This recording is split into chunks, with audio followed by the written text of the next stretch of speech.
YCP నేత అంబటి రాంబాబు మళ్లీ చిక్కుల్లో పడ్డారు. వైసీపీ హయాంలో మంత్రి హోదాలో సత్తెనపల్లి నియోజకవర్గంలో సంక్రాంతి సంబరాల పేరిట సాగించిన అక్రమ వసూళ్లపై నమోదైన కేసులో గుంటూరు ప్రధాన సీనియర్ సివిల్ జడ్జి కోర్టు న్యాయమూర్తి ఎం కుముదిని పీటీ వారెంట్ జారీ చేశారు. ఈ నెల 18లోగా కోర్టులో హాజరుపరచాలని ఆదేశించారు. పోలీసులపై దౌర్జన్యం చేశారంటూ గుంటూరులో నమోదైన కేసులో ఆయనకు నిన్న బెయిల్ లభించింది. అయితే దీంతో బాణాసంచా కాల్చి సంబరాలు చేసుకుంటున్న అంబటి రాంబాబు కుటుంబ సభ్యులు, కార్యకర్తలు మరో కేసులో పీటీ వారెంట్ విషయం తెలిసి నీరసపడ్డారు. అయితే మాజీ మంత్రి అంబటిని రాజమండ్రి సెంట్రల్ జైలు నుంచి గుంటూరు కోర్టుకు తరలించారు పోలీసులు. కోర్టు తీర్పుపై టీడీపీతో పాటు వైసీపీ శ్రేణుల్లోనూ ఉత్కంఠ నెలకొంది. అంబటి మాత్రం ఎన్ని కేసులు పెట్టినా తగ్గేది లేదంటూ పుష్ప జెస్చర్స్ చేస్తున్నారు.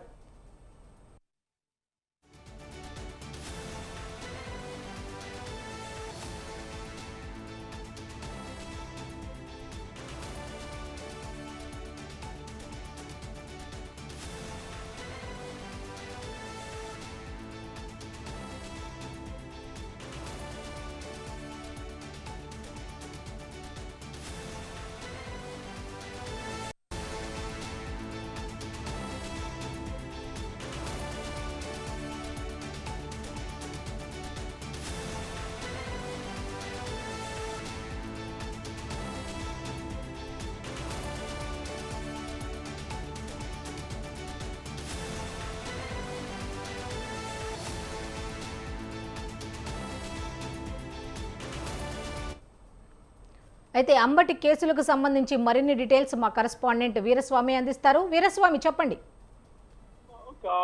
మాజీ మంత్రి అంబటి రాంబాబుకి ఒక కేసులో బెయిల్ వస్తే మరో కేసులో మాత్రం ఓట్లు లభించినా గానీ కేసుల పరంపర కొనసాగుతూనే ఉంది.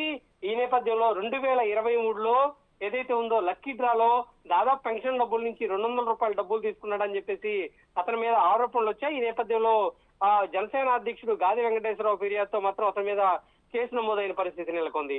ఈ నేపథ్యంలో దీని మీద ఇప్పుడు పీటీ వారెంట్ తోటి అతన్ని రాజమండ్రి నుంచి గుంటూరు కోర్టులో హాజరుపరిచింది. గుంటూరులో కోర్టులో వాదనలు కొనసాగుతూనే ఉన్నాయి. అతని మీద ఏదైతే ఉందో కేసులు కూడా నమోదు చేసిన పరిస్థితి నెలకొంది.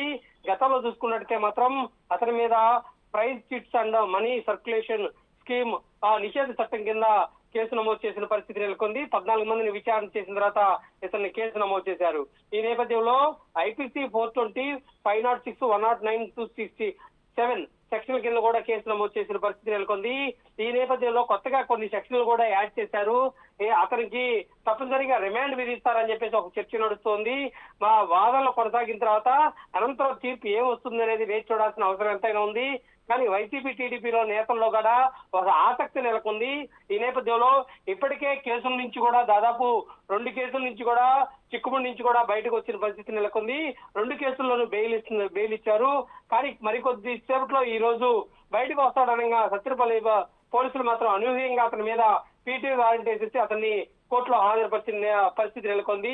ఒక కేసు గతంలో చూసుకున్నట్లయితే నల్లపాలెం పోలీసులు కూడా కస్టడీకి ఇవ్వాలని కోరితే కూడా ఆ కేసును కూడా కొట్టివేసిన పరిస్థితి నెలకొంది. కానీ ఒకటి తర్వాత ఒకటి మాత్రం కేసులు మాత్రం పరంపర కొనసాగుతుంది అని చెప్పుకోవాల్సిన పరిస్థితి నెలకొంది. కానీ ఈ కేసులో మాత్రం రిమాండ్ విధిస్తారా, లేకపోతే 41 CRPC నోటీసులు ఇచ్చేసి పంపించేయమని న్యాయస్థానం అంటుందనేది వేచి చూడాల్సిన అవసరం ఎంతైనా ఉంది. ఇప్పుడు కోర్టులో మాత్రం వాదనలు కొనసాగుతూనే ఉన్నాయి. Okay, thank you Veeraswamy.